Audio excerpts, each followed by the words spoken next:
We're back. It's March 1st. I'm Anthony. I'm one of the co-hosts of Future Proof Podcast by AI, and I'm joined with Shane and Francesca.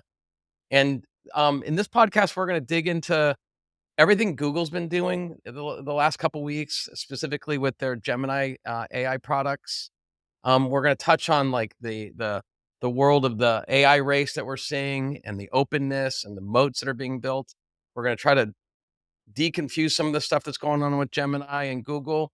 And then we're going to be talking about the building for the future. So that's what this podcast is going to do. And hopefully we'll get varied opinions and some insights. So that said, I think I'm just going to jump in with my hosts here. So I personally have been using Gemini, and I was using Bard, and now I'm using Gemini, and I think I'm using the free one. So I'm not using the advanced one, but currently I believe, and one of my co-hosts here could help me out here, is since that's free, I'm just using Gemini Pro, which was formerly Bard.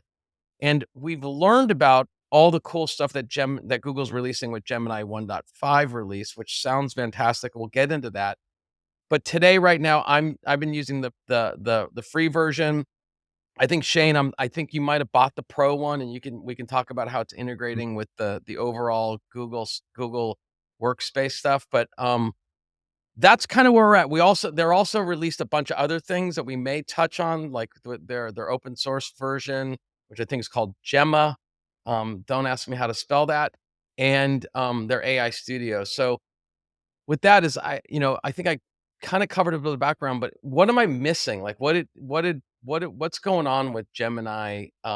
Shane, like are you thinking you're switching from OpenAI? How are you seeing it against Anthropic's Claude? Are we liking it? Are we not liking it? What do you think? Yeah, well, I mean, first for I guess the more uninitiated, we are talking about chat agents, right? I think everyone's heard of ChatGPT at this point. Gemini is really Google's version of that, right? And I have been using the paid version, um, which is called Gemini Advanced. It's the same price as ChatGPT, $20 a month. But one of the most, I think, important aspects of that paid version is the integration of this chat service, of their AI, the generative AI service, in their entire suite of products, right? So Google Sheets, Google Slides, Google Docs, your Gmail, multiple extensions can hook into this, which means that now you are not going from a chat session in something like ChatGPT or Bard and then having to copy and paste those results into wherever it is you're working. And that's been the biggest thing, the biggest benefit, I'd say, of having the paid version. Yeah, Francesca, what about you? Have you, like, what's your experience been so far? So I am more similar to Anthony in that I have only used the free version. I do think that the integration with the Google ecosystem alone is probably incentive enough to try out the paid version. I imagine for any individual that is pretty much fully integrated with the Google ecosystem, and especially for companies that have done basically all their work, have all their email correspondence, have all their various files in the Google Cloud, use Google Workspace, Google Docs, Google Sheets, Google PowerPoint for um, their business ordeals. It feels like a really strategic incentive to get you on board with their chatbot interface with Google Gemini. So Yeah. I have not yet tried it, but logically, I see why the Google Workspace integration is so key to attracting people to use their product, their paid Yeah. product. yeah. And we should mention that anyone can sign up and get access for free to the new Gemini Advanced, to Gemini Advanced, because they're giving 2 months free. So I think if you want to experiment without having to pay for multiple different services, you can do so really at no cost. You can sign up, experiment with it, and then cancel if you want. But I've found it so far to be very useful for very simple things. Again, Mhm. being in a Google Doc and not just having it generate text, but you can highlight different, parts of your document, have it reword them. One of the things that I think, um, that Google may have a slight up on a slight advantage on when it comes to ChatGPT is just the UI alone, right? So, Mhm. oftentimes when you're using ChatGPT, you have to go back. Maybe the results it gave to you weren't in the tone that you wanted. Maybe it was too long. Maybe it was too short. Google is seeming to make a lot of those modifications that you need to do on the fly a little bit easier just through, little UI tweaks. Yeah.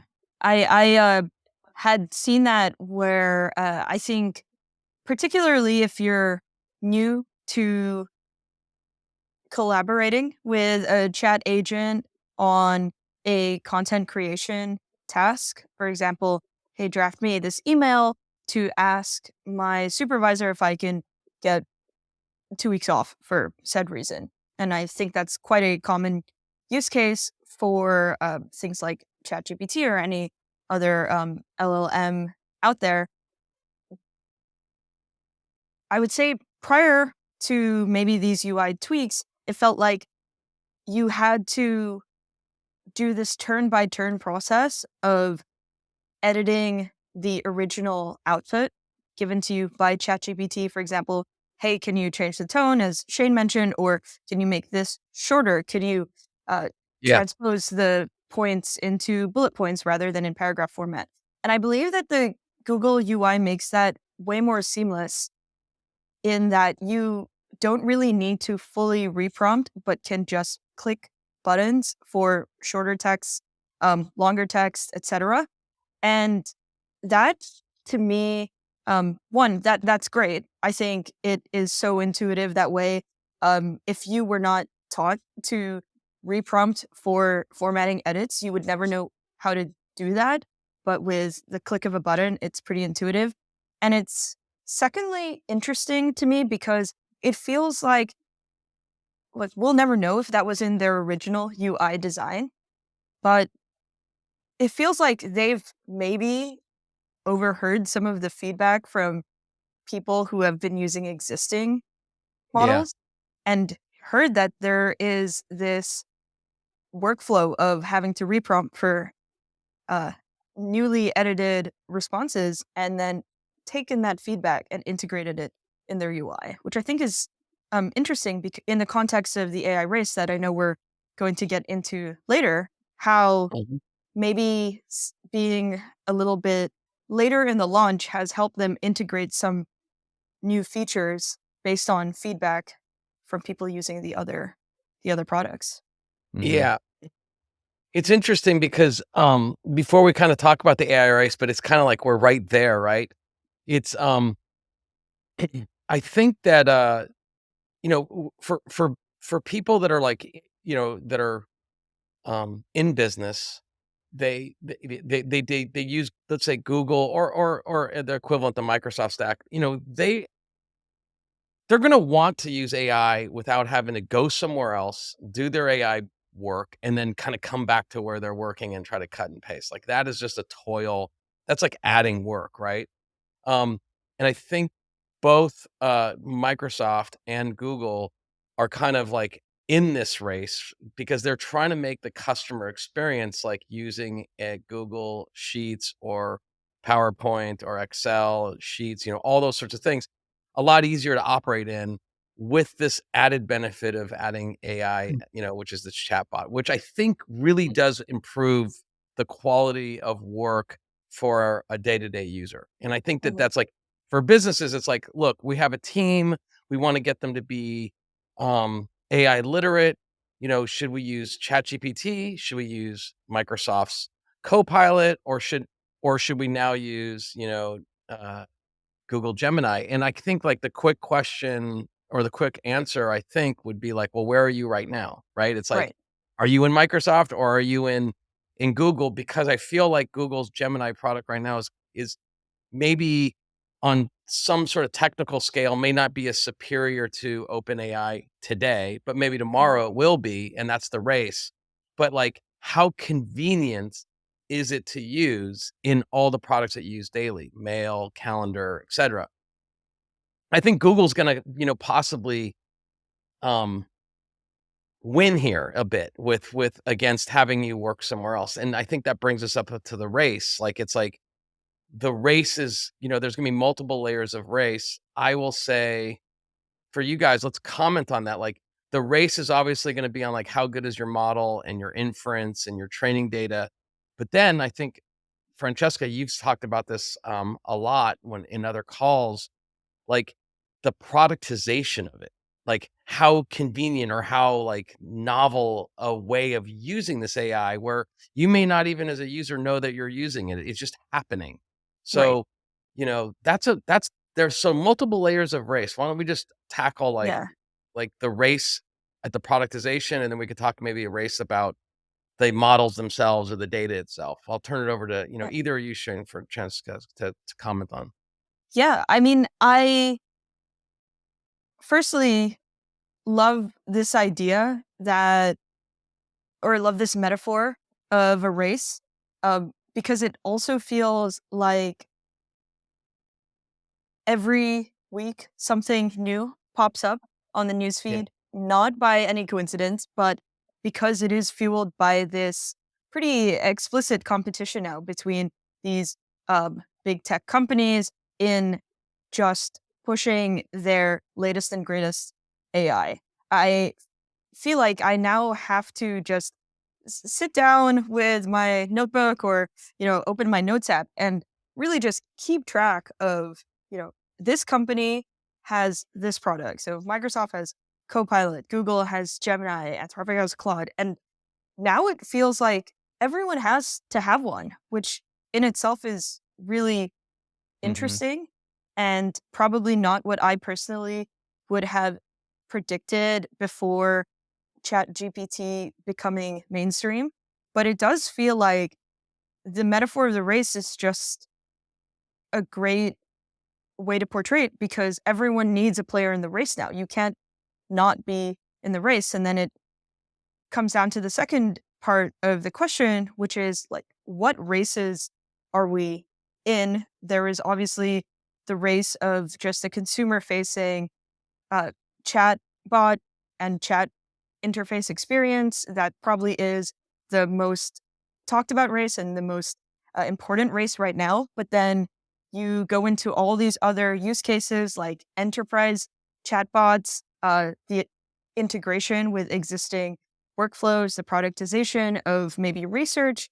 Uh, and then I believe with ChatGPT, there's also the idea that you will be able to personalize your GPTs, creating your own chatbots with your own purposes. So I really appreciate that second question, Anthony, of just what race are we even talking about? Because it Yeah, feels like like what there are a ton of races.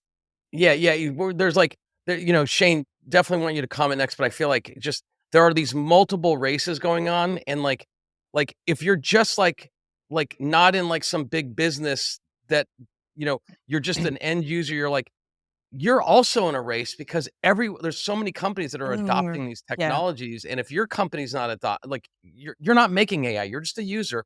You're like, "What race?" And it's like, well, yeah, you're in a race to know how to use these things really effectively, just Mhm. at your individual level, so that you're hyper literate and efficient.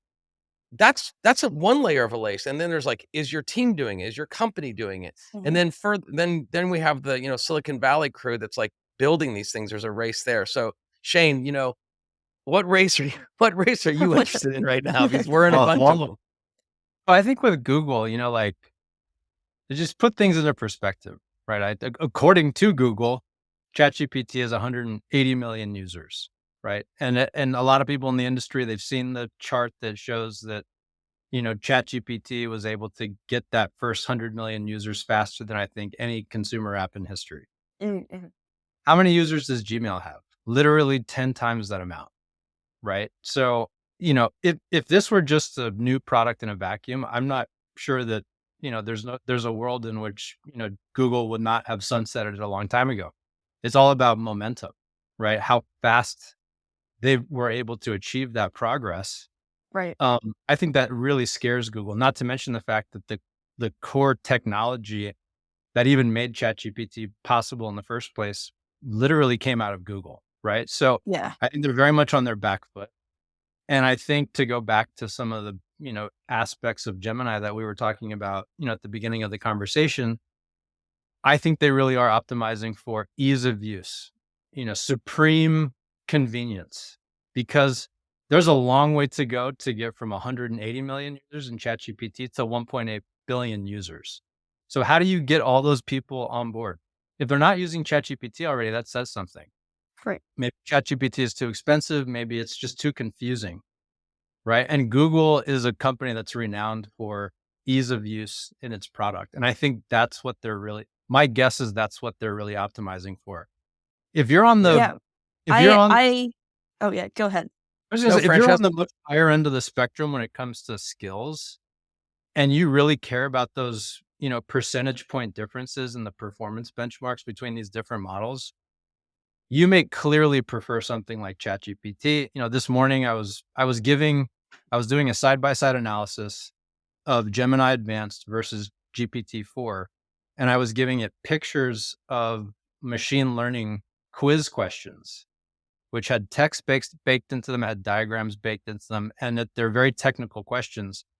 Gemini was very fast. It was much faster than GPT-4, but Gemini had problems reading the text. It often got the questions wrong. GPT-4 had much less of a problem with that. I don't think the majority of users care about any of that. They Mhm. care about, like, is it going to write my email for me? Is it going to, summarize this document, write an essay? It's good enough to do all of that. Right. And if they can, chip away at just making the experience a lot more seamless, I think they've got, to go back to the race, I think they've got a good shot of not just being competitive, but winning, especially when you consider there's, a billion plus users that are still waiting, their users that are still waiting to get into AI for the, very first time. Yeah, and I wanted to quickly add another data point that I think supplements what you were saying, Shane, about just how high the stakes are for Google.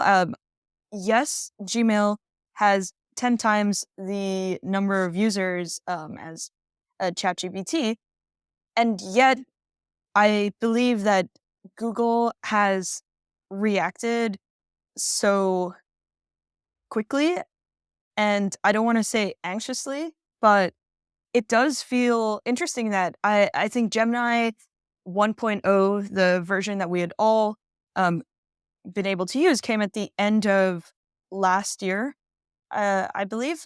Correct me if I'm wrong. I think it was And Bard. I think that was Bard, right? uh, Palm, Bard, like, is that the yeah, history? yeah, and then I think it's really, really indicative of how high the stakes are that just a couple of months later, we already have this flashy new 1.5 coming out, perhaps released a little soon. We could get into that Yeah. discussion later. But the fact that Google, that has 10 times the population um, on their products, is feeling the heat to start releasing things in just a couple of months to catch up to ChatGPT just Mhm. really Yeah. demonstrates how high the stakes are for them. I think you're right on, and I think I'm kind of making your similar point Right. perhaps, but just differently. Responding to what Shane was saying was like, you know, if I here's a crazy thing. If OpenAI didn't release ChatGPT, Google probably wouldn't be doing anything right now, correct? Is Yeah. that kind of like Yeah, it's like I think, yeah.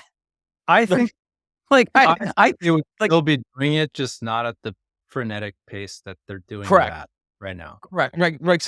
So, like, you kinda go back, like, some of their brightest minds wrote all this, like, transformer stuff. I don't know, they tucked it under and said, "Yeah, I'm gonna be critical of Google. I think they're a fabulous company, really critical." Brilliant minds writing all this transformer technology. They probably said, "Thanks for sharing. Let's focus on more keyword ads." You know what I mean? Right. Because Yeah. they're an ad platform. This company is fundamentally makes their revenue for Wall Street making ads work for businesses, and it's a great product, right? But They weren't thinking like, how do we build like a phenomenal user experience using AI that could change the world? They weren't, they literally Yeah. weren't. And the innovation punch in the face was given to them by OpenAI, who are probably former employees, lots of them from Yep. Google. That has started this race. And to Francesca's point is like, man, everyone's all in. Like, and Mhm. that race, since Silicon Valley, with the biggest technology companies now in the race, meaning Google, Nvidia, Microsoft, OpenAI is a small company compared to all those guys. You're in a race, which then means you at home, you're in the race too. Your software is going to change. The way you have to do work will change probably. The way you learn, the way you ask a question, the way you get an answer, that's all going to change. Therefore, you are in a race as well to change along with the software's times because it's all going to change. And I think that's a really remarkable thing, not only for these companies, but like just for every human that uses a computer, right? It's like it's all going to change. Mhm. And, um, so we're in this race. These models are gonna get crazily interesting, right? I think we're talking about this race. I don't know if there's anything we're missing on this, except we're gonna see product innovation happen, like, quickly. Mind you, Apple's gonna join the race. They're the Yeah. latest. I think Francesca, you were saying, "Hey, maybe Google," and this is a positive spin, maybe Google kinda hanging back a little bit has been able to kinda do some stuff because they've heard the news and they've adjusted things. But I think Apple is gonna, like, really sort of drop a huge AI innovation soon because, they own the iPhone and everyone probably uses Mhm. an iPhone or close something to it. So, like, it's really gonna affect all humans pretty soon. Yeah, Yeah. and I think Pretty that is actually why my best guess is not only was Google late to the party, but so is Apple. I think it's actually a very deliberate decision. And Anthony, you and I were talking this morning about the innovator's dilemma. To me, that is exactly what this is playing out in real time, right? Like, again, this is a company with billions of users. Apple is a company with billions of users. They don't have the move fast and break things type of mentality. I was listening to an interview with Demis Hassabis the other day, CEO of Google DeepMind, and something he said that I actually really respected is the fact that, like, you're dealing with such an incredibly powerful new technology. What drives him, if you take him at face value, is really the scientific method, right? You have to test and test and test and validate your assumptions before you can release something to, in their case, billions of people. And I think they're all especially mindful of how they roll these new products out, especially with something as revolutionary, as impactful as AI. Just look back to the 2016 election, how influential social media was there. I think these big companies are really scared to unleash products that have a big potential for disruption. And on top of that, a lot of the most talented engineers and people we know, they don't want to go work for big companies, Right. Mhm. right? And a lot of it has to do with that philosophy. So I think in my mind, it was almost inevitable that Google is in this position. And I think it's a very deliberate choice by Apple to wait because they're sitting back and watching as they They always do. And then they're going they to always drop, and that's probably just phenomenal. Yeah, they always do. Francesca, you got Yeah. you got something on that? I had a question then. Perhaps looking years into the future, I am curious to hear from both of your perspectives. What do you think is going to be like maybe the most important differentiation factor in this race? You know, if we talk about, let's say, the tech, right? The transformer model is something that everyone has access to. Yeah. You could build your own transformer model, Mhm. and all these companies are leveraging on that breakthrough, which we have mentioned was initially came out of Google, but that did not stop OpenAI from creating their own transformer model and developing that and a transformer model for all of the other innovation that has come out of recent AI developments. There's the idea that, integration is going to be a key factor. You see that probably most obviously with Google and Microsoft, maybe the scale at which a company is already operating in will be the differentiation factor. But Mhm. without trying to prime you to say any of Yeah. the ones that I just said, I'm really curious to hear what you think will be the Yeah. defining characteristic for the race, because I get the sense it isn't necessarily about which company will have the best model. Mhm. I get the sense that you think as long as your model is good enough, there will be some other factor that might be more meaningful at bringing, you know, the Yeah. company at the top of the race. Shane, I could go or you could go. Will you let me know? Go for it. Okay. I'm trying to be a better podcast partner here. So, We all are. so Hogging up it, all the airtime. yeah. That's a killer question, Francesca, because it's like I just wanted to like interrupt you right when you asked it because it's kind of the right question. It's like, for most people, it's like, you know, I don't care. I don't even know what model means. I don't care. And so I think where software and products are their best is when they actually just solve the problem that you had and it you do so delightfully. There's no friction. It's like, "Oh, god, that's so cool." Like that, "Thank you." Like, it just does it. So I think productization is gonna be what's gonna win. Whether your model is like, like you could have like, 1,000,000 tokens that you could it's just like I think those Right. are all like tech details that we're kind of very interested in because we're like more like builders right now. But I Mhm. think at the end of the day, if you said in the future, it's just gonna be like what used what what used to take me hours now takes me seconds or doesn't take me any time at all because I've established how I want my AI agents to work, and now I just watch. Like, do you know what I mean? I'm watching the pots boil rather than having to, like, do all the like, chop wood and put fire underneath it. So, productization is gonna win, and I think productization, again, repeating myself, that is delightful. That makes you enjoy using the product better. And I think those products are are here now. We don't know about it. One would say maybe Perplexity is one of them. Um, but I think that they're out and we don't know about them and they're solving real problems and it's going to be amazing. And I think those are going to explode. And I think that the big guys, the big Googles, all them, they're going to end up either acquiring them or trying to copy them. But at some point, copying isn't good enough. Like, it just copying a good product isn't good enough. Facebook's tried to copy TikTok. TikTok's still demonstrably a better product. That doesn't mean that you don't use Instagram, but TikTok's a different product. Facebook's tried to copy Snapchat many times, still hasn't quite done it. Doesn't mean Facebook's a bad product, but it means that those products are actually they're good in their own reasons and they exist and they have an ecosystem. I'll pause there. I think my answer is very similar. For me, it really boils down to one word, and that's convenience, Yep. Me which is too. kind of the story of every tech wave that we've seen in the last, 20 plus years, really ever. And that, brings me back to my just experiences using Gemini so far. Midjourney is a really good example of this, right? So most people that I would ask, the question of what is the best generative AI tool out there, the vast majority of them would tell me Midjourney. There's other Mhm. tools, there's Stable Diffusion, but if you're not a technical person to try to use some of these tools, it's very difficult. Midjourney for a lot of people, very difficult.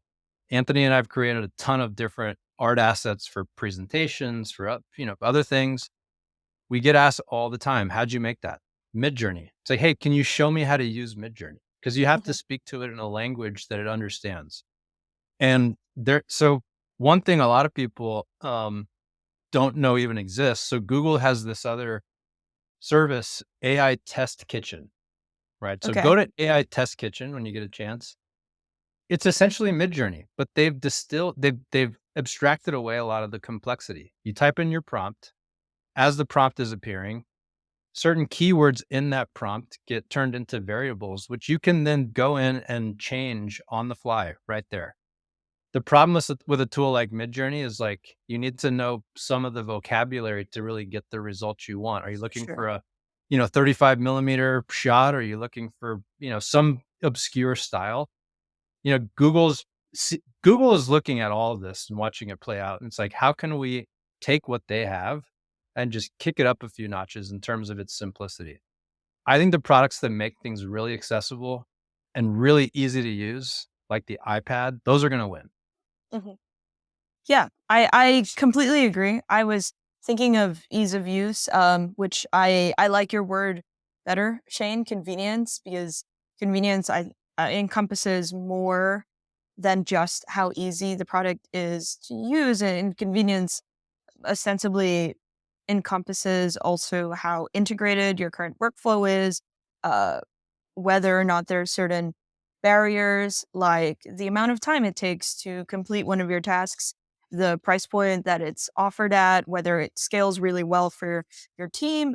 If you are, a business owner working with a team and you want to maybe purchase an enterprise plan, I think that will ultimately be the differentiation factor. For right now, because it feels like none of these models are 100% satisfactory. And with your example of Midjourney, you highlighted many reasons why. One being you still need to learn either through trial and error or by watching videos, demos, reading about it on blog posts, how to use them effectively. Uh, Also, these models can get things wrong or do things not in the way you want to do them. Right now, it feels like the model that will come out on top will be the one that's just the best model.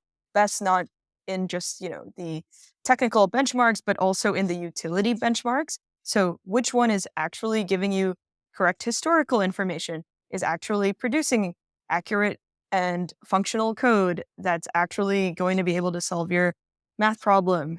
Um, and then once all the models get to the point where they can do all of that pretty easily, and I'm sure we're gonna get there, then the productization. It'll be a Yeah. race of productization.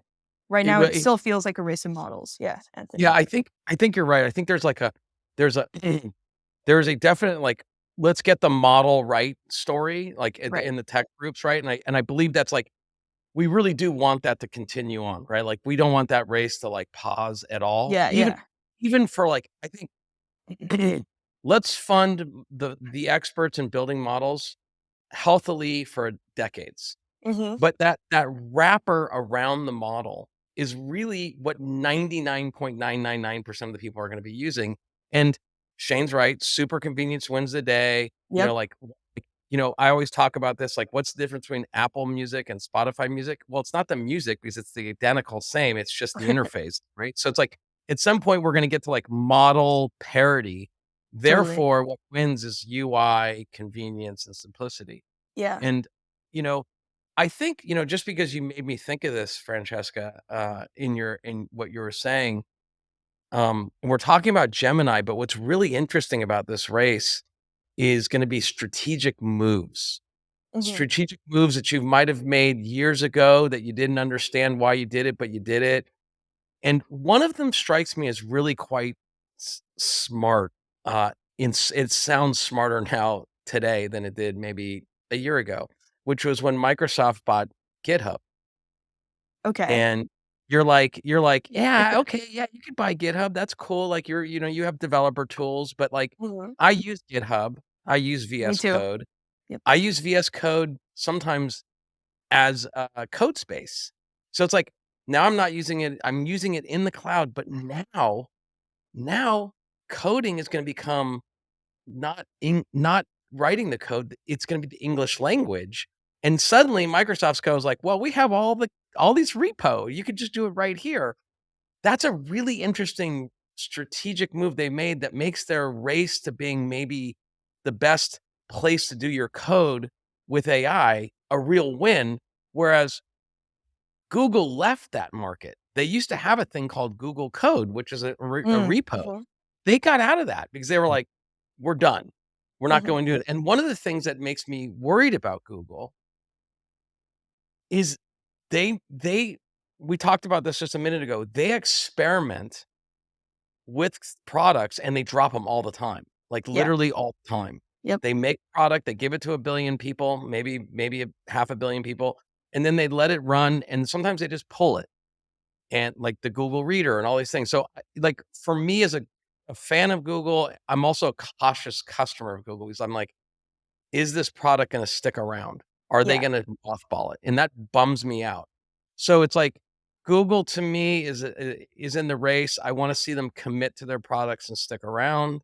I'm going on a little bit long here, but I really do think that these bigger companies, as they productize, are gonna have to really look at, like, where the customer is at, what do they need, and how do we solve their problems right there, and some of the bigger companies aren't gonna do that, and that brings me to my next topic that I wanted to see if you guys wanted to talk about, which is similar to the race, but it's like, wow, do the big guys get more powerful, and do the little guys disappear? Because, does Midjourney go away when Photoshop and Adobe figure it all out? You know, Or does, acquire it.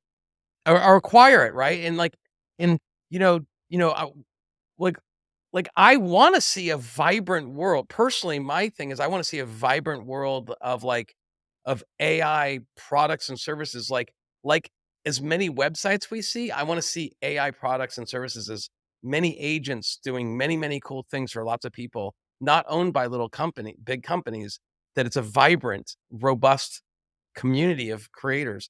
Just wanna ask you guys about that. I know it's kind of on topic here, but, like, Gemini is gonna have a developer version. You can start developing code with it with his API. What do you guys think about? By the way, just on that note, I would this is totally a topic for another podcast because it's very technical, very developer focused, but you should play around with AI Studio, which is part of this new release from Google. Right. Mm. It's a it's um it's a developer environment, it's an IDE, but you can do some pretty astounding things with it. I was playing around with it this morning. I mean, among other things, you can upload entire code bases to it and build on Sure. top of them. You can even upload long videos and extract code and write tutorials just from the video, right? So, and one thing we didn't mention earlier really is the fact that Gemini is a multimodal product, right? Yep. That's right. So, What does whereas that mean? Anthropic is text only, you can generate, manipulate, analyze images through Gemini. So So Shane, that's just something. just for some of the listeners, like multimodal might just go right over their heads. So like why don't you unpack that for a sec? Yeah, I mean, it's like I was just saying, you think of a traditional text-based, chat agent, it is all text back and forth, two ways, right? Multimodal means you can generate images, you can, read, data in certain images. I had some trouble trying that this morning when I was doing the side-by-side comparison of GPT-4 and Gemini, but Mhm. that's really what it means to be multimodal. It's not just text, it's, image, video. Um, but you asked a question before. Yeah. Remind me what your question was? Well, yeah. So my question to both of you guys, is what is the power gonna just accrue to Right. the big developers now, or do we see a world where, yes, more power is gonna go there, but yes, there could be a vibrant, robust community of AI products, just like we saw a vibrant community of web pages and blogs? Just curious what you guys think, where the power go. For me, it's a question of should we want that to happen? And for me, it's a very definitive no. I mean, if you ask any one of these big, companies, the Magic Seven or whatever they're calling it, nowadays, like they will certainly tell you they want to become more powerful. I mean, it's kind of inevitable for them to want that, right? I mean, they have to stay competitive. They've got shareholders. The threat of in this age, I think, of a big company just going away is very real. So I'm not even sure they view it as amassing power as much as they view it as just staying competitive. Um, but no, I don't think we should want a world in which there are these, massive, few centralized companies that are controlling everything. If for no other reason than, what you and I talk about, Anthony, all the time, this compression that we're seeing happening, right? And one of the main ways in which it's already happening is just jobs. Right? These companies are working around the clock to automate as much as they can, right? So if you just carry that out for, years, right? You just don't need the number of people to make things run that you do now. So for me, that begs the question, well, where are all these people going to go, right? They're going to go to smaller companies. They're going to start their own companies. You want a vibrant ecosystem of innovation where people are running these companies and they're not just all put out of business by, Google or Microsoft. So to be clear, before we throw it over to Francesca, you think that some of the power is gonna continue to go to these big guys. They might be existential for them, not necessarily just pure power. And you are decidedly want to see a vibrant community of AI makers, challenging their power, if you will. Like, there's gonna be plenty Yeah, I room mean, for them. competition is good. Okay.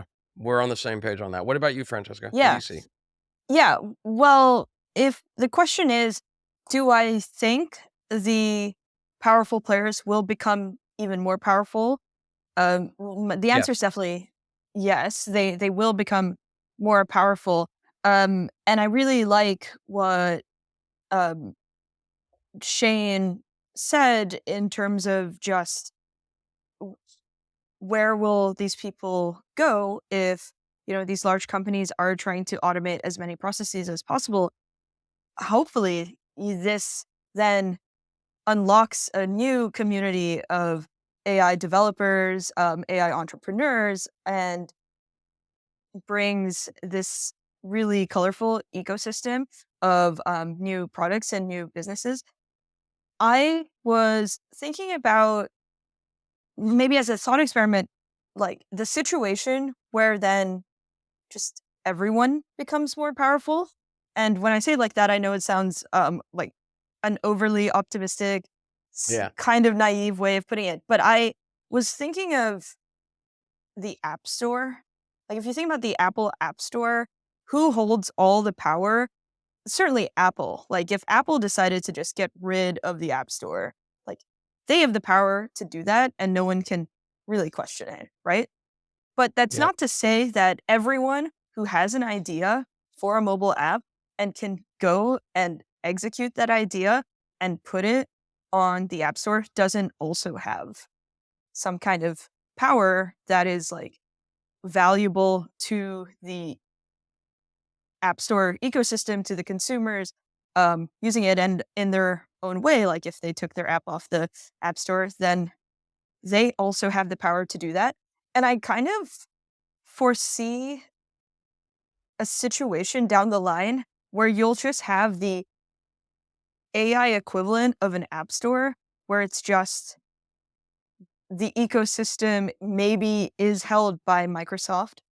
Microsoft with their own product, their partnerships with OpenAI and Mistral recently, by GitHub. They're already kind of amassing their own little community of other power players in the tech space. And that's kind of where I see it Yeah. going in the Yeah. future.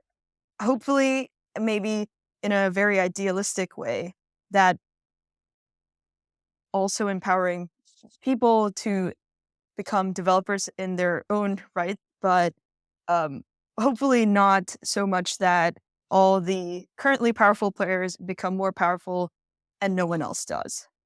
Yeah. Yeah. Yeah. So I think we're all kind of aligning on that same line that power is going to move to the more powerful, but there's also opportunity unlocked as a result of all this AI technology being created, like apps you were talking about, or like web pages, that it gave birth Right. to all these new things. And I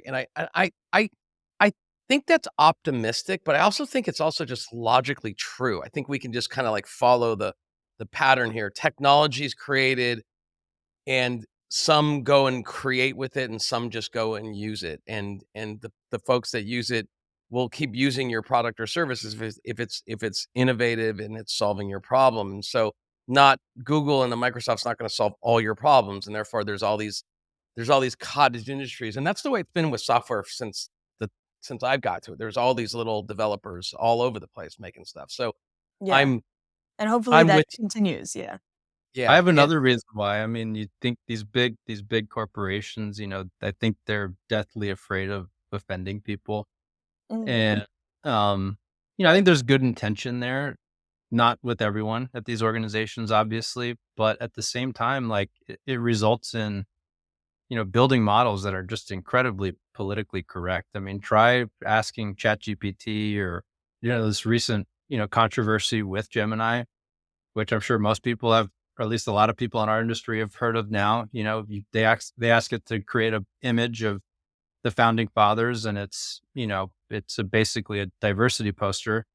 The left is, or the right is upset with that. The left is upset that if you ask it to generate images of Nazis, they're, literally like black and brown folks. But I think that is because there's this very paternalistic view to AI. And I think Well, the big companies will just always necessarily do that. It's the younger, hungrier, and I would argue more of the open source community that's like, let's see what they can do. It's where the most exciting and I think, edgy and all this stuff that comes with that products come from.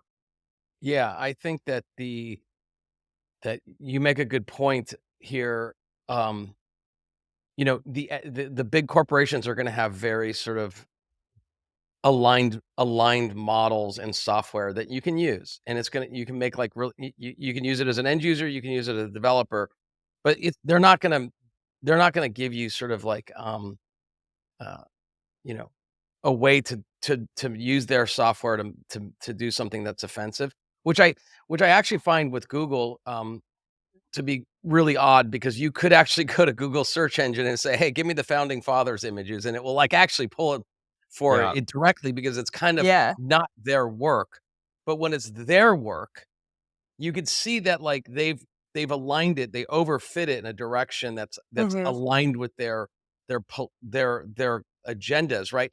And, um, hey, maybe they're trying to do something, that's okay, like, but the power, the thing that I get a little worried about is, like, if there aren't a lot of, a competition, Mhm. the powerful could just get really, complacent with their model, and they could say, "You get what you get, and don't complain." That's a Mm. bad thing. Therefore, you know, um, I push for let's have lots of competition. We'll probably talk about the open source world of models in a later podcast, but for this sake of kind of focusing on Google and Gemini, which they're actually offering an open version of it. You know, they're doing their best. They're getting a lot of flack for it, but I think ultimately, you know, they got a really they got like I mean, they're really heading in the right direction, I think, with their integration with all their products. Um, and I think that a lot of users are gonna be really, really happy with what they're gonna get.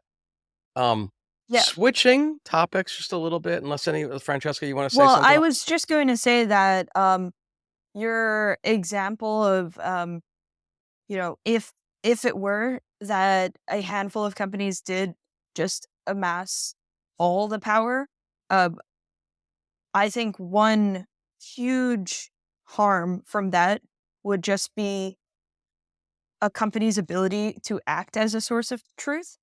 And we Correct. see that in the way the interfaces of these chat agents um, operate today. You aren't given any crowdsourced information. You're rarely given citations. Sometimes those citations are incorrect. And if you start over relying on these chat agents today, you will sort of ingest information that is just not true, ergo harmful. And Mhm. eventually, if we get to the point where a handful of companies are so powerful that they are becoming the default source of truth without having to make any changes to their product, their interface, any requirements for sort of whatever the equivalent of like a peer review type process or a crowdsourcing process. I just think like Google is a great example of a company that already has more information than it probably should, and probably more information than we Yeah. ever thought a company could possibly have. And that information is just going to keep growing as they keep developing products. And if they keep amassing more power to become the sole source of truth, Like that is to me what feels like one of the worst case scenarios for this kind of product. Yeah. Yeah. Yeah, maybe we hover here for just a second because we are talking about Google, we're talking about Gemini. Um, and Google's so different than OpenAI because, like, you look at OpenAI and you're like, "Okay, I don't know where you got your data from," and it's like, and, "Hey, wow, it's magical text coming back, an image coming back." You don't ever think, like, "You've been reading my email for a decade," right? And when you're playing with Google, you're kinda like, "You've been reading my email for a decade." You say you might not, but you probably are. You might be reading metadata on my email. You've been reading my calendar, maybe metadata, whatever, but it's like Google is a very unique company in it An in ad company, as you pardon? said, like they're like an advertising machine. They know Yeah, everything that you want to buy, they do. and yes.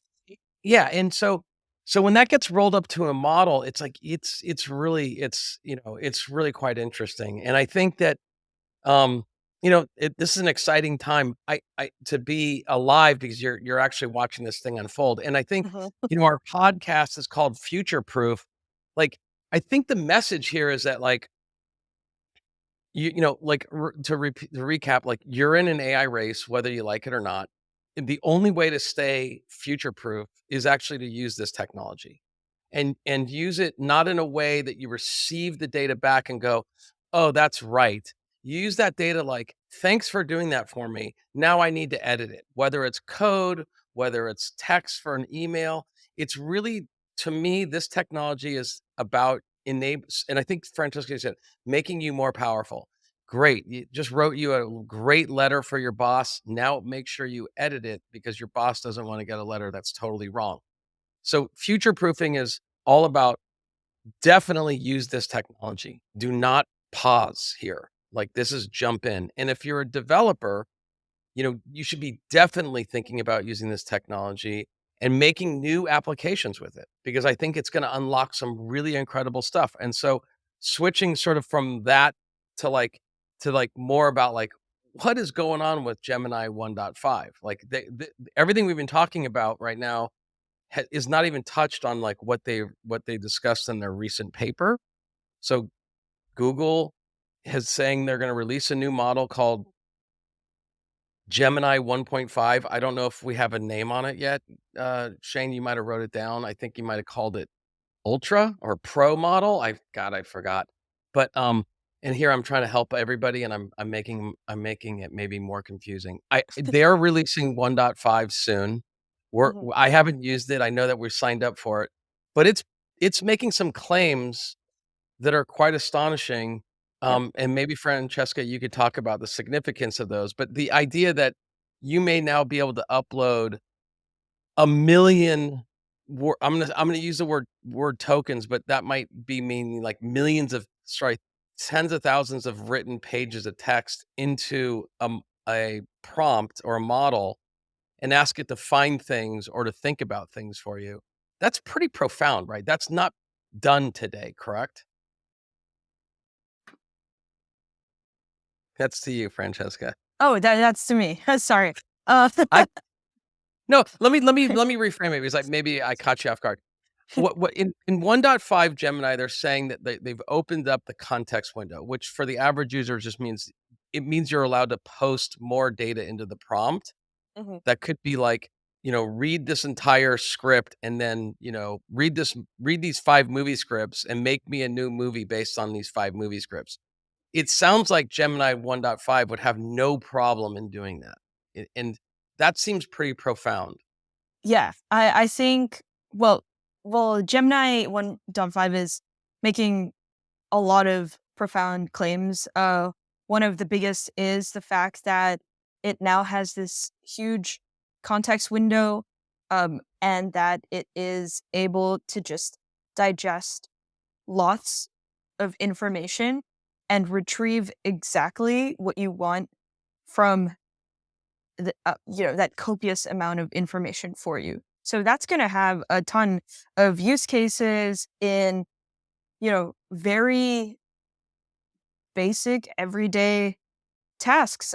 Something like at work, if you are to sift through a bunch of reports and you wanted to find one particular statistics that you remember stumbling across before, months ago, and you really need that, you can just upload all that information into Gemini 1.5 and it's going to, give you the answer. I think what was most astonishing to me was to use the word earlier, Shane mentioned the multi-modality of it. So, as a reminder, if some when we say multimodal, we mean that it's not just the more traditional text-based pieces of information that you can upload into Google Gemini or receive from it, but it's that you can use other modes of information like images, movies, ostensibly sound bites. And one of the huge claims that Gemini 1.5 did, there is a demo video for it online. It's pretty cool when you watch the video. They put a 40 plus minute silent film through Gemini, Yeah.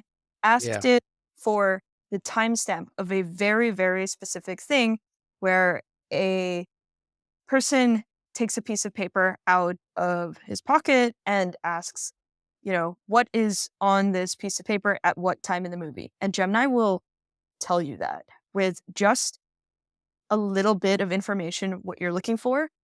The demo also demonstrates the multimodality really well, where you can upload a very simple line drawing of a scene you remember from the movie and ask Gemini, find this in the movie. You don't even need to describe what the scene was. The only this that you're giving it is the image, and it is supposed to be able to identify exactly where your simple line drawing corresponds to in the entire movie itself, which is Right. very astonishing.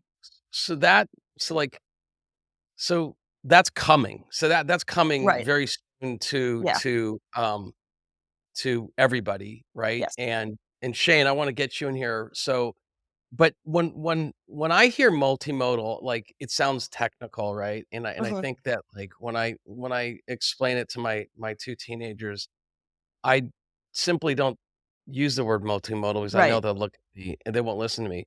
But what I do say is I say this AI is going to be able to hear, see, talk, read, write, essentially reason all on your phone, right? So Mhm. and it, I showed them not with Gemini 1.5, but I just took a photo using ChatGPT with my mobile phone of the refrigerator and said, come up with recipes, what's in here, right? So for the average person, it's like, oh wow, it's like I take a photo of what's in my refrigerator.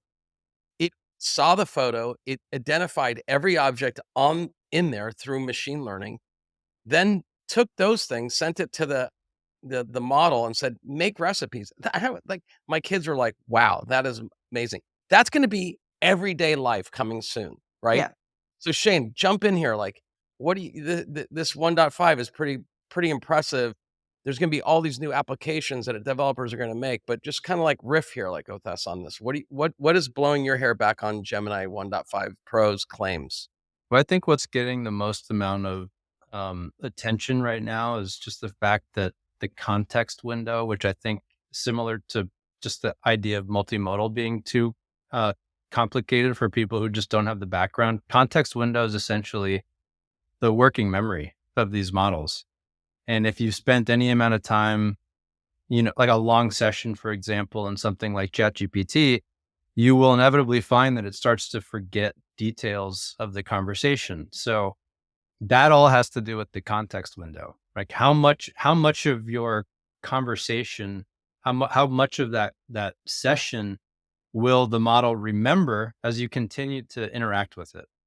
And I think the at one point when Claude from Anthropic came out, it was considered the gold standard in terms of context window, and I believe at the Mhm. time it was something like 100,000 tokens, which you can think of as more or less 100,000 words, probably, slightly fewer words, but just think Right. of it as words. Even at the time, they kind of blew ChatGPT out of the water, just as far as context window. And for That's us at the time, we started using Claude a lot more because when it can remember more parts of your conversation, when it can remember more details, the results you get back are just more accurate. They're better. Now we're talking about something that's literally almost 10 times that amount of working memory, right? So that means, back to what you were saying, Francesca, that's a lot of data that it can store in its memory while you are querying it, interacting with it. And the fact that it's multimodal, to me is, one of the most mind-blowing parts, right? It's like, think of, how many times you've thought of a movie scene in your mind or a part of a song or just a fragment of the lyrics and you can't remember, Yeah. like, what was that song? Like that Yeah. happens to me all the time, right? Like we're going to a world where just like daily conveniences like or inconveniences like that, I think will just very quickly go away. Mhm. So it's not out yet. We're on the waiting list, but it is pretty astonishing what it can do. Yeah. Every time I hear about advancements in multimodality, or as Anthony put it, the hearing, seeing, talking, writing abilities of any of these um, AI tools, it always helps me to contextualize this in sort of what is the larger purpose for any of these companies for doing this. Why are we even here in the first place? And it really reminds me of I think what was an openly stated goal by OpenAI, which was to develop sort of the first AGI, the Yeah. general intelligence. And multimodality, when I was first learning about AI, when I was first developing AI, multimodality always felt like one of the biggest, if not the biggest roadblock in getting to any semblance of general intelligence. If we think of just how humans operate, if we think of how babies learn, which has, inspired the way AI has been developed, there is rarely a case where you're not learning without some form of multimodality, where you as a human are taking so many various forms of input in a social interaction. It's not just the words that are being said, it is the context that you are having this interaction in. It is all the visual cues, it is like any auditory cues outside of the conversation. There are so many modes of information that we receive as humans to inform what we know about a situation. And it feels like as multimodality develops, we are basically just contributing more and more to this ultimate goal that these big tech companies have of creating something that really, you know, symbolizes general intelligence and artificial general intelligence. Yeah, so I think, so let's just definitely talk about that for a second because I think you're right, like, that's where kinda getting back to our further discussion was like, I if if Google and OpenAI arrive at AGI, or, general artificial intelligence, using multimodality to achieve this, Mhm. and also Facebook, for example. Right. At that point, I think all of them are gonna probably arrive there at the same time, right? Sure. Still, we're still gonna say, "Okay, we have something that's, emergent to AGI. Still, we need the applications to wrap it." It's still gonna be like, because at that point, it's still gonna be like, "Okay, well, what do you wanna ask this AGI? What does this AGI do for you?" It won't do anything for you if it's just sitting there unprompted, right? So, it's gonna be quite like, That it really it freaks me out a little bit because yeah. I think it's gonna be fantastic, and I also think it's gonna, the whole reason why we're on this podcast is to sort of help people prepare for the future and the inevitability that this AI race is gonna bring us to something close to AGI relatively soon. And when I mean soon, it might be within this, it's 2024, maybe exiting this decade to 2030. It's like we could be dealing with something that's quite multimodal, hyper intelligent, and if prompted, could give you something back quite interesting that you never might be able to ever have done without this aid of this technology. And we want people to like learn how to use it and prepare for that. But just going back to like that, like, I um, I think that's where the integration, speaking from Google's standpoint, I think that's where the integration with the Google ecosystem becomes so important.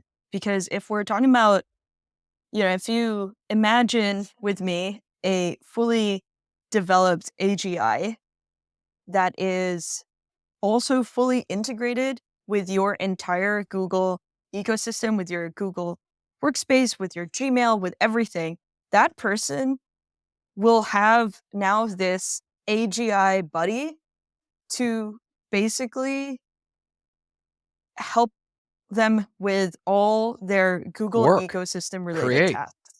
Yeah. Yeah. I mean, You know, that's going to I be your Google personal assistant for yeah. basically everything that if you are in a Google, company, in a Google environment, that's your calendar done for you. That's your emails done for you. That's Mm. all your research done for you. That's all your sort of report writing done for you. I mean, that's your work buddy. You know, Anthony and I were having a conversation earlier this morning, and I totally agree that it's inevitable that that is coming, but I actually think it is, maybe a little more eerie than that. I Um, mean, yeah. not just a buddy, but literally your own digital twin, right? Like, we talk Oh, about yeah. digital twins. People have talked about digital twins for years, right? But usually it's in the context of, an item, a piece of machinery, a simulation, a process, right? Very. I mean, I don't really hear people talking about it in the context of themselves, right? And where I would actually want that is, we use these tools all the time on a day to day basis. You're using AI to help craft, any number of different textual things, whether it's an email or web copy or, an essay. Now you have to proofread that. And one of the main reasons why is because oftentimes it comes back with this like super generic or promotional, salesy language. It's inserting all kinds of adjectives that I would never in my right mind, use. So it doesn't. And the reason why is, you have to really get in the habit of checking the results of this work is because it's not you, right? You want to speak in your own voice.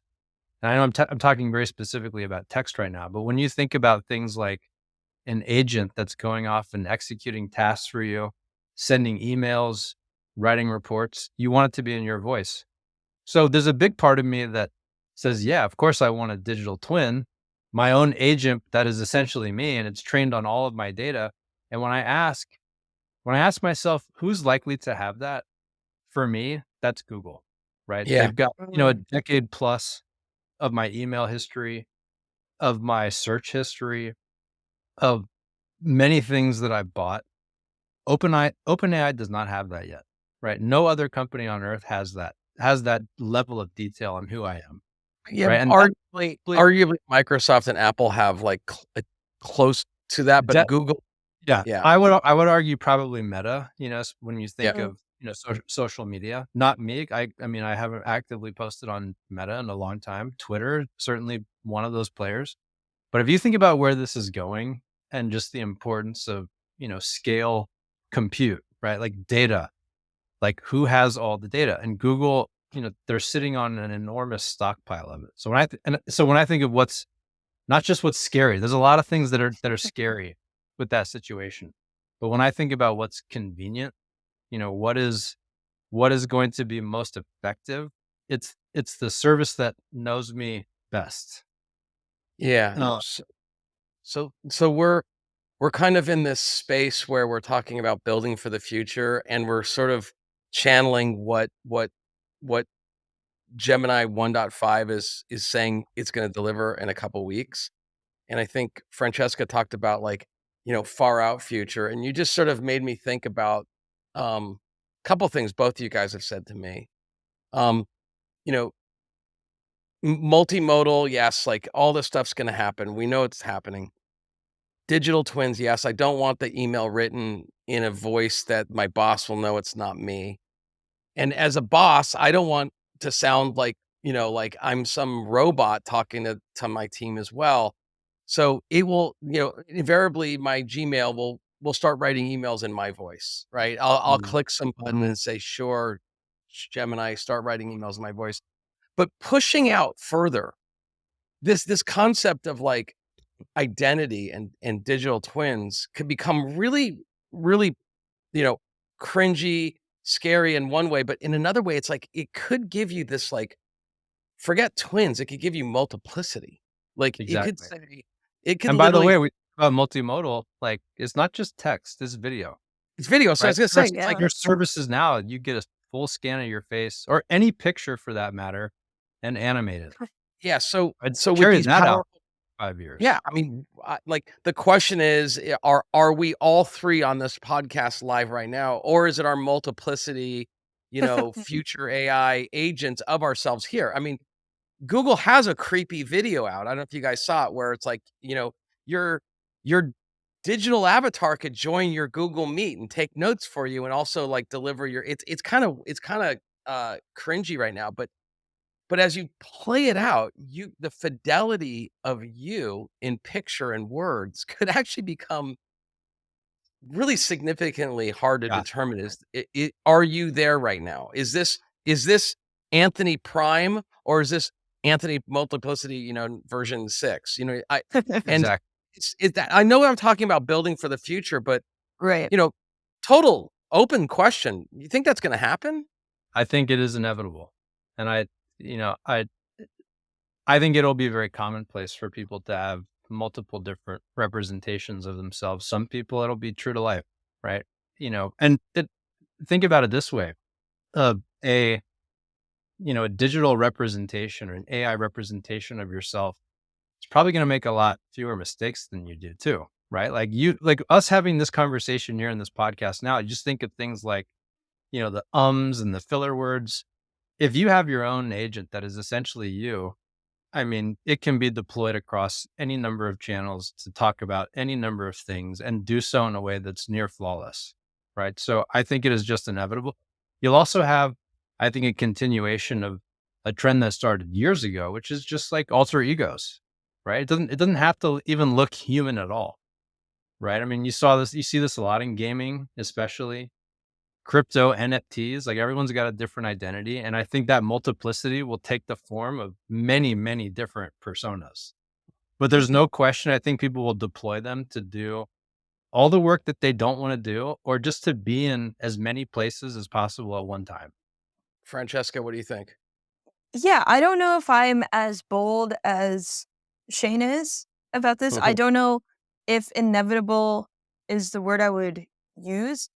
Um, because maybe it's my own personal preferences right now, but I can't imagine wanting to have like 6 different exact me's in 6 different rooms and then operate in 6 different rooms as me. I do think one pretty inevitable future that is not too far away from what Shane is predicting is the idea that everyone is going to have some sort of like identity IP package. I think we've seen this somewhat in the entertainment industry, where if you are a famous person, you can sort of put a price tag on your likeness and outsource that Yeah. likeness to various different media outlets or content creators or big movie studios, etc. I think that's already where we're at in terms of the entertainment industry for pretty recognizable figures. There's also a lot of backlash for doing similar things for maybe figures who are like political figures and sort of trying to discern for yourself what is maybe some very sophisticated deepfake versus what actually happened. I do think there is a future in which it becomes so commonplace to just license out your likeness, which is maybe 1 or 2 steps removed from Shane's bold prediction. Yeah. So I do believe that the ability to distill your likeness into some sort of digital key card type thing Mhm. will happen. I think the use cases for that is where maybe Shane and I differ.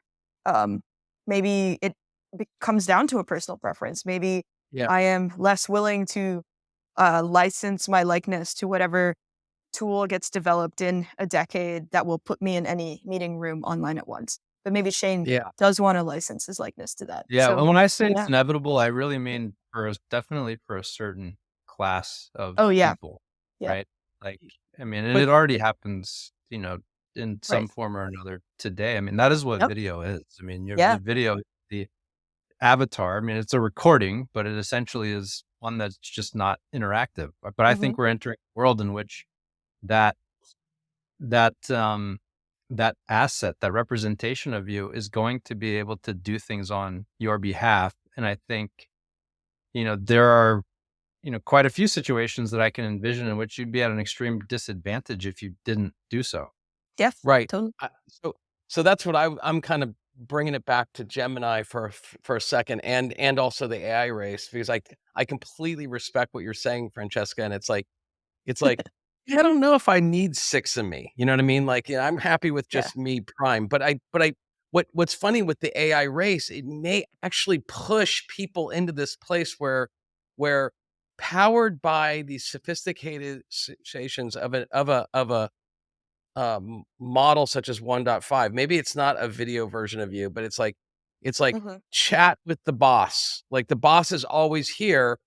We've uploaded literally everything that the boss could ever say, and, you're kinda there, but you're not video. Like, you can imagine that having the entire, like, for example, everyone loves the tech world loves Steve Jobs, right? So you can imagine, like, what would Steve Jobs do at this very moment, right? Well, hey, we've uploaded it all into this model, and now anything you ask it, it's gonna be a derivative of exactly what Steve Jobs had said or would do. And you could get I wonder if these models, with the ability to have these long contexts, uh, windows, you know, is it gonna get us to a place where we can pull up an identity and fully sort of chat with them, whether it's just text on text, whether it's words, multimodal, like, that is a thing that the AI race is pushing towards us. Like, we may not wanna adopt it, but we might be in it regardless. What do you guys think about that?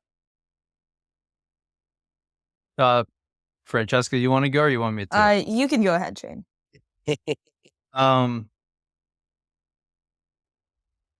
I mean, I think,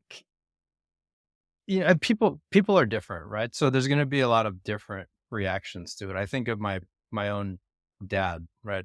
I've literally never seen my dad even send an email.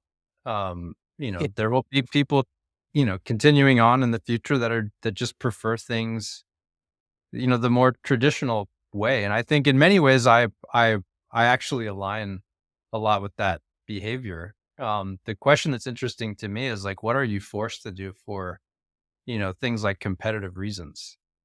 Right. Um, That's what I was kinda thinking. Like, you know, I was kinda thinking is, like, the AI race that we talked about at the very beginning here, and the powers of this new technology, it it might be that you, like, "Hey, I need to be at 2 places at once."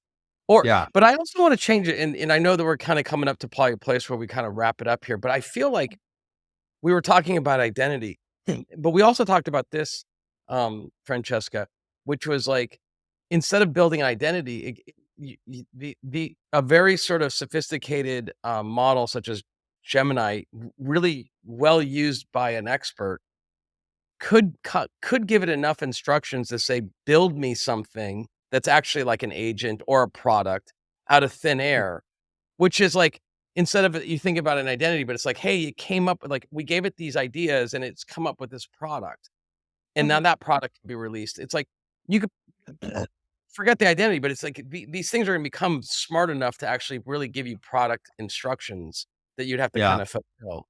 What, I like, can tell you one place this is definitely going to happen, and it's definitely sure. not going to be real identities is, social media. Just think about Yeah. bots today, right? Yeah. They, and the necessity that we have for many reasons to prevent these bots from doing what they do, right? Um, that in itself is a race, right? So the bots themselves, I think, it's not going to be your true identity. No hacker wants that to be their true identity, but it's going to need to be a convincing enough identity to keep playing that game.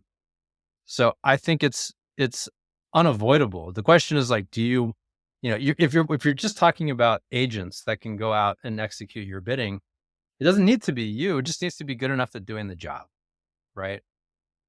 Right. And it seems to me that in that what we're seeing these models and people building products, we're going to be there really soon.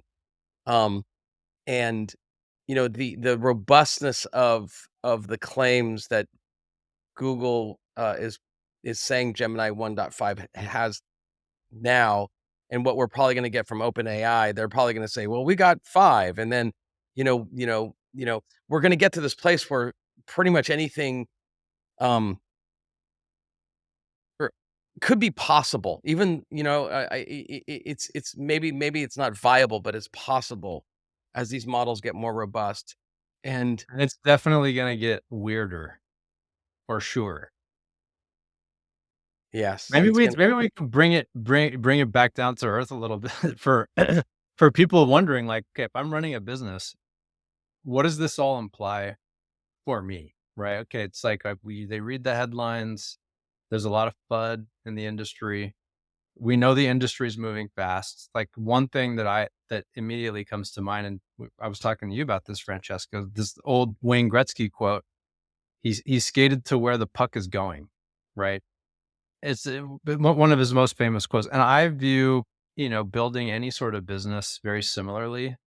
Um, in this era, especially, and one of the things that we've talked about a lot on the team as we've thought about releasing new products is like, when is the product ready? And I find that I fall very firmly into the camp that you really do have to build for future capabilities and not just what is available to you today. Because a lot of times the new services, especially in software, they're going to be built on top of some model. And these models are, continuously being updated, supplanted by others.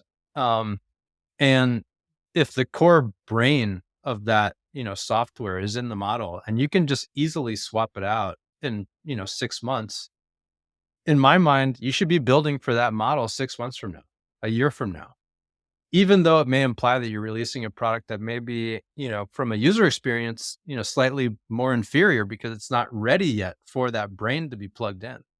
So, I mean, what do you guys think in response to that? I firstly really like to quote, and I think it's a great representation of sort of how people in the AI space are thinking about it in terms of developing maybe some future AI, but also how people who may not have worked with AI tools before or have, kept up pretty well with significant technological advancements over the past couple of decades and now want to do the same with AI. Um, it feels like a lot of it is first figuring out what's out there. I would say that, you hear of these big players in the AI space, the OpenAIs and the Microsofts and the Googles of the world, but sometimes you don't really need a context window of like a million tokens.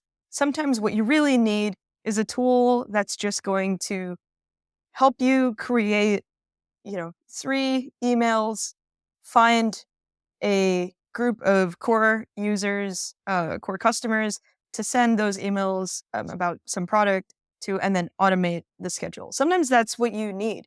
And it's important to know that that also exists already today. It's not just the Google Geminis of the world, but that Yep. these tools that have specific useful features are already out there for you to use.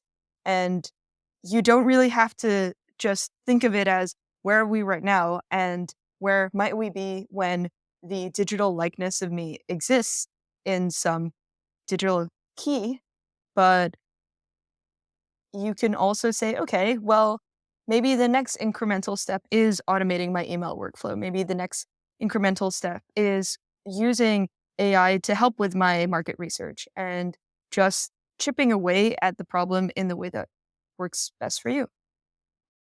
Yeah, I mean, I think, thanks for that, Francesca. Like we definitely we shifted into building for the future. We went way out there, and now we're back. Right. We're our your feet are on the Yeah, floor we're back here. to like you could do this tomorrow. Like you Do could this look tomorrow, for a tool and I tomorrow. think it's great because what you said was like, hey, all the workflows that you're doing right now, you're doing by hand. You're doing it. There's cool SaaS products out there that are helping you along the way, and AI is gonna aid in it. AI technology, whether it's built by Google or someone else, it's probably gonna get embedded in those products, and you're gonna get probably more efficient.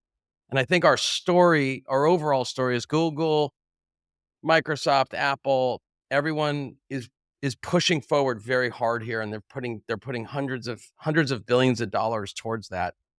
And the average worker, executive, you're in this race and you're going to get all this stuff. And it's Mm. really going to be up to you as a business person, a business developer, a creative person to use all these tools to efficiently affect change that could be very, very simple for you or for your friends. And that's going to happen. And it's going to, all this new technology is going to unlock new stuff right now.